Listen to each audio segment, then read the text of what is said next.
हाय, मैं एलिस से जूलियट हूँ, पर मेरी मॉम की वजह से मुझे अपनी आइडेंटिटी चेंज करके बनना पड़ा जेसिका। बताती हूँ, पहले चैनल को लाइक और सब्सक्राइब कर लो। मेरी मॉम फ्रेंच है और मेरे पैदा होने से पहले यूएस शिफ्ट हो गई थी एक सक्सेसफुल एक्ट्रेस बनने के लिए, और वो बहुत फेमस भी हो गई थी। मॉम की जिंदगी हमेशा स्पॉटलाइट में रहती थी और साथ में मेरी भी। मुझे अटेंशन हमेशा से अच्छी लगती थी और जब मैंने स्कूल ज्वाइन किया सब मुझे जानते थे और मेरा दोस्त बनना चाहते थे। सब अच्छा था और एक दिन सब बदल गया। मैं 5th स्टैंडर्ड में थी जब मेरी मॉम मुझे एक फ्रेंच रेस्टोरेंट की ओपनिंग में लेकर गई, पर जब हेड शेफ हमारा खाना लेकर आया मैंने ऑलमोस्ट उल्टी कर दी। ये क्या है? मेंढक की टांग और बेबी स्नेल्स मैडम। छी! क्या मेरे लिए फ्रेंच फ्राइज ला सकते हैं? वो शेफ ऐसे हाँफने लगा जैसे मैंने किसी का खून कर दिया हो। तुमने मेरी इंसल्ट की। मैं दुनिया का सबसे बेस्ट फ्रेंच खाना बनाता हूँ। तो मैंने तो फ्रेंच फ्राइज मांगे हैं। मैं फ्रेंच फ्राइज नहीं बनाता। मैं मैकडॉनल्ड्स जा रही हूँ, हटो। मैं अपनी कुर्सी से कूदकर अपनी गाड़ी की तरफ भागी। अचानक मैं फिसली और सीधा वेटर से टकराई और हम दोनों मुंह के बल जमीन पर गिर गए। मैं मुड़ी और देखा सब मुझे घूर रहे हैं और मॉम बहुत गुस्से में थी। ओके, ये एम्बैरेसिंग था, पर क्या फर्क पड़ता है ना? गलत। अगले दिन ये सारी मैगजीन्स और न्यूज़पेपर्स में छप चुका था।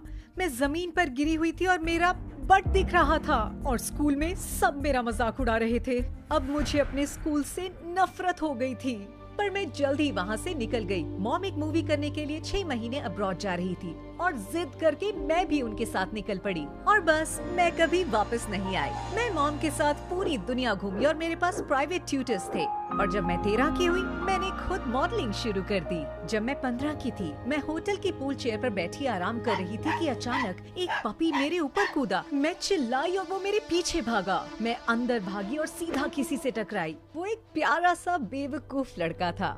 मैंने बुदबुदाते हुए सॉरी बोला और जाने लगी कि तभी वो चिल्लाया, हे, देखो बियॉन्से। ओह माय गॉड, कहाँ? पता नहीं मैंने इसे क्यों कहा। मैं माइकल हूँ, बहुत बड़ा फैन। हमने उस शाम को डिनर साथ में किया और मैंने काफी समय बाद इतना अच्छा टाइम बिताया था। वो फनी था और मुझसे बहुत इम्प्रेस्ड हो गया था। उस रात मैंने रियलाइज करा कि मेरी जिंदगी से क्या गायब है। एक बॉयफ्रेंड। शायद हाई स्कूल जाके किसी को ढूंढने का टाइम आ गया था। एक टीन मॉडल के लिए तो बॉयफ्रेंड ढूंढना आसान होगा, है ना?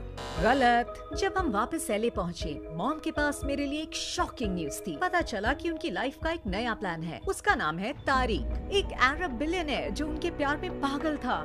वो शादी कर रहे थे और मॉम पूरी लाइफ छोड़कर जा रही थी। मुझे भी। क्या आप ऐसा कैसे कर सकती हैं? तारिक को बच्चे नहीं चाहिए। पर मैं अकेले कैसे रहूंगी? तुम अपनी आंट के साथ रहोगी। तुम्हारे पास फेमस होने के लिए बहुत साल है बेटा। मुझे अब अपने बारे में सोचना है। मैं हमेशा तो सुंदर नहीं रहूंगी ना। वो मेरे साथ सबसे बुरी बात हुई थी। नहीं, फिर गलत। उनकी शादी के 2 दिन बाद मैं उठी और देखा हजारों लोगों ने मुझे इंस्टाग्राम पर टैग किया है। पता चला कि तारिक एक डायमंड स्मगलर था और उसे और मॉम को एयरपोर्ट पर अरेस्ट कर लिया गया था। उसके बाद मेरी जिंदगी बर्बाद हो गई थी। मैं जहाँ जाती रिपोर्टर्स अपना कैमरा लेकर पहुँच जाते। क्रिमिनल की बेटी होके तुम्हें कैसा लगता है? क्या तुम कुछ जानती थी? क्या तुम्हारी माँ तुम्हें लावारिस छोड़कर उस क्रिमिनल के साथ भाग गई? ऐसा लग रहा था कि नॉर्मल जिंदगी जीने का सपना सपना ही बन गया है।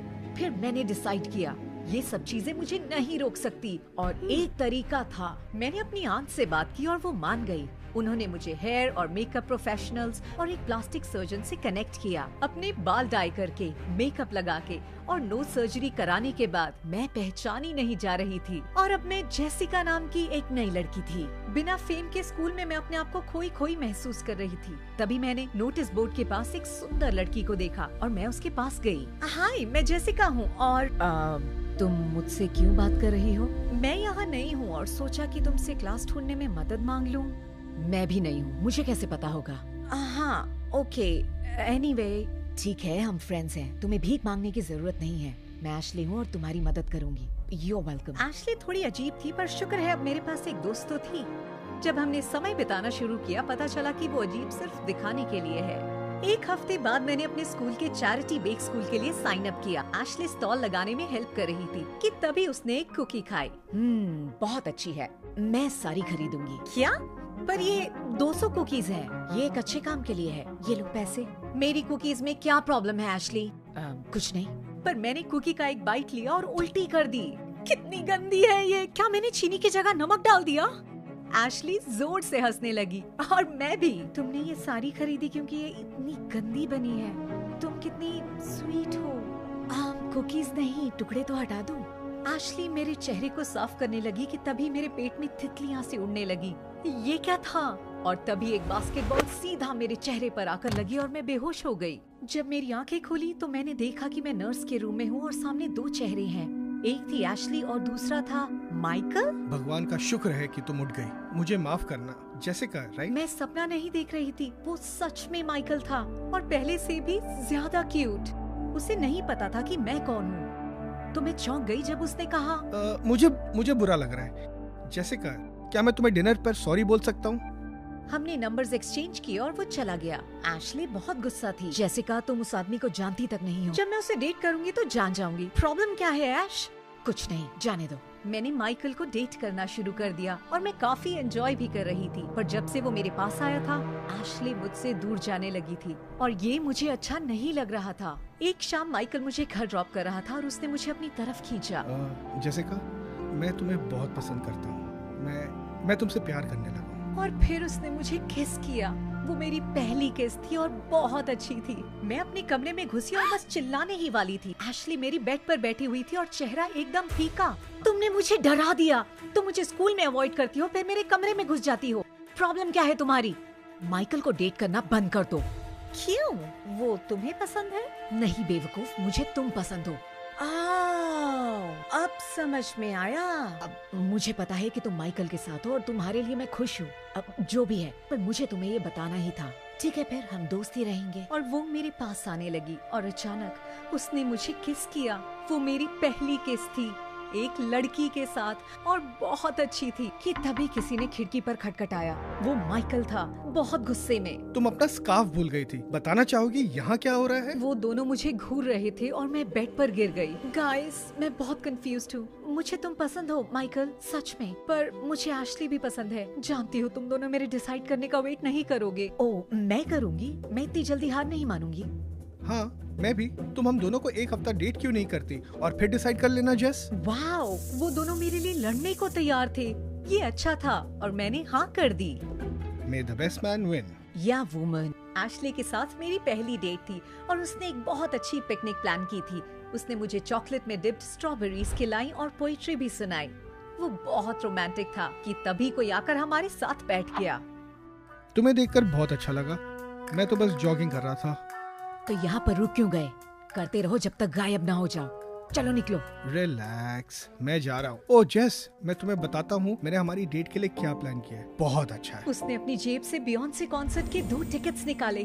मैं चिल्लाई और उसे गले लगा लिया, पर तभी एशली का चेहरा देखा और उससे दूर हो गई। अगली रात मैं माइकल के साथ कॉन्सर्ट में मजे कर रही थी कि तभी किसी ने मेरा कंधा छुआ। वो एशली थी। तुम हमारी डेट खराब कर रही हो। हाँ, तुमने ही आइडिया दिया था जेस। मैंने अपने डैड से कहा कुछ भी करो और हमें बियॉन्से से मिलवाओ। और ये देखो डैड का चमत्कार, बियॉन्से के बैक स्टेज पासेस सिर्फ हम दोनों के लिए। क्या? सच में? क्या? मेरा क्या फिर? मुझे नहीं पता, घर चले जाओ। जेसिका को मैं छोड़ दूंगी, डोंट वरी। मुझे माइकल के लिए बुरा लग रहा था, पर मैं क्वीन बी से मिलने का मौका नहीं गंवाने वाली थी। अगले कुछ दिन ऐसे ही बीते। वो दोनों मेरे लिए अच्छी डेट्स प्लान करते रहे और एक दूसरे की डेट्स खराब करते रहे। एक रात एशली और मैंने एक रोमांटिक डिनर प्लान किया जिसके बारे में माइकल को नहीं पता था, और वो जाते हुए दरवाजे पर मुझे गुड नाइट किस कर ही रही थी कि उसका लॉकेट मेरे लॉकेट से अटका और नीचे गिर गया। मेरे उठाने से पहले उसने उठा लिया और उसके अंदर की पिक्चर देख ली। जेस, तुम्हारे पास इस फेमस एक्ट्रेस और उसकी बच्चे की पिक्चर क्यों है? मैं झूठ बोल सकती थी पर मन नहीं माना। ये बच्ची मैं हूँ और ये मेरी मॉम है। मैंने उसे बताया कि मॉम के अरेस्ट के बाद सब कितना बदल गया था और मुझे एक नई जिंदगी शुरू करनी थी। वो चौंक गई, पर फिर उसने मुझे जोर से हक किया। तुम्हारा सीक्रेट मेरे पास सेफ है जेसिका, या तो मैं जूलियट बुलाऊं? हाँ, शायद वो सही रहेगा। वो मुझे फिर से किस करने ही वाली थी कि अचानक माइकल आ धमका। ओह जेस, हे बेब, मैं तुम्हारी फेवरेट कुकी डो आइसक्रीम लाया हूँ, ये देखो। उसने अभी डिजर्ट खाया है, उसे तुम्हारी स्टूपिड आइसक्रीम नहीं चाहिए। तुम इसे क्यों नहीं बोलने देती? तुम इसकी लॉयर हो। तुम हम दोनों के बीच में क्यों आते रहते हो? तुम ब्रिज से कूद क्यों नहीं जाती? बस करो, मैं थक चुकी हूँ। तुम दोनों आपस में लड़ते रहते हो और मेरी किसी को फिक्र नहीं है। मुझे ये सब नहीं चाहिए। कुछ भी करके ये सब बंद करो, वरना मैं दोनों से बात नहीं करूंगी। मैंने माइकल से आइसक्रीम ली और वहाँ से चली गई। वो दोनों बहुत ज्यादा परेशान कर रहे थे। पर अगले दिन सारी प्रॉब्लम्स का पहाड़ आ गया था।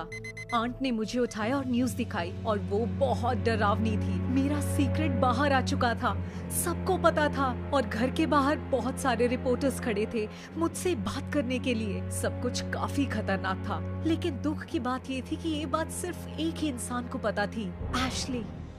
तुम ऐसा कैसे कर सकती हो? मैंने तुम पर विश्वास किया और तुमने मुझे 1 सेकंड में धोखा दे दिया। तुम्हें इसके कितने पैसे मिले एशली? सच में जूलियट, मैंने ऐसा नहीं किया। और कौन कर सकता है? झूठ मत बोलो और अब मुझसे कभी बात मत करना। उस रात जब मीडिया के लोग जा चुके थे, माइकल मुझसे मिलने आया। तुम इस बारे में झूठ कैसे बोल सकती हो जूलियट? तुम्हें मुझे अपनी सच्चाई बतानी चाहिए थी। पर क्यों? मैं वो इंसान नहीं बनना चाहती थी। मुझे किसी को नहीं बताना था। ऑब्वियसली तुमने किसी को तो बताया था, बस मुझे नहीं। Michael please. छोड़ो, तुमने मुझे झूठ बोला, खत्म करो बस। एक दिन में मैंने अपना बॉयफ्रेंड और गर्लफ्रेंड दोनों खो दिए थे, पर मैं बहुत गुस्सा थी। माइकल सिर्फ अपने बारे में सोच रहा था और मेरे बारे में नहीं। और एशले, उसे तो मैं कभी माफ नहीं करूंगी। एक दिन मैं सोच रही थी कि आगे क्या करूं कि मुझे एक ऐसा कॉल आया जो मैंने कभी नहीं सोचा था। जूलियट, मैंने तुम्हें बहुत मिस किया। मॉम, आप कहाँ हो? मॉम ने मुझे बताया कि वो जेल से बाहर आ गई हैं। तारीख से डिवोर्स लेकर पेरिस में सेटल हैं। मुझे माफ करना बेटी, मैंने तुम्हें इस तरह छोड़ दिया। पर मैंने न्यूज देखी। तुम्हें जरूर कहना चाहूंगी कि तुम्हारी नोज जॉब अच्छी लग रही है। मुझे क्यों कॉल किया है मॉम? पेरिस आ जाओ डार्लिंग। मैं यहाँ बहुत सारे एजेंट्स को जानती हूँ और वो तुम्हें साइन कर लेंगे। ऐसे छुप कर अपना टैलेंट मत वेस्ट करो। सुन रही हो बेटी? मैं उन पर अभी भी बहुत गुस्सा थी, पर इसके बारे में मैंने सोचा। मैं इस जगह से तो थक चुकी थी और सच कहूँ तो अपना करियर भी मिस करती थी। शायद पेरिस ही मेरी असली जगह थी। मैं अभी भी आप पर भरोसा नहीं करती मॉम, और मैं आपको जल्दी माफ नहीं करूंगी। पर मैंने पेरिस के लिए अपने बैग्स पैक कर ही लिए और मुझे वहाँ अच्छा लगने लगा।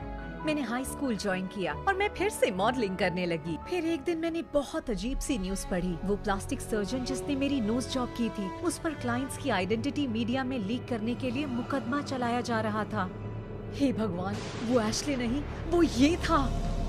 और तभी दरवाजे की घंटी बजी। मैंने दरवाजा खोला और देखा कि एशले वहाँ खड़ी थी। हाय, तुमने मुझे कैसे ढूंढा? तुम्हारी आंट के सामने भीख मांगकर। मैंने तुम्हें धोखा नहीं दिया। हाँ, मुझे पता चला। I am sorry. कोई बात नहीं, बस इतना बताओ कि अगर ये सब नहीं होता तो जीता कौन, मैं या माइकल? माइकल तो दूर दूर तक नहीं, तुम एशली, सिर्फ तुम। और फिर मैंने उसे किस किया।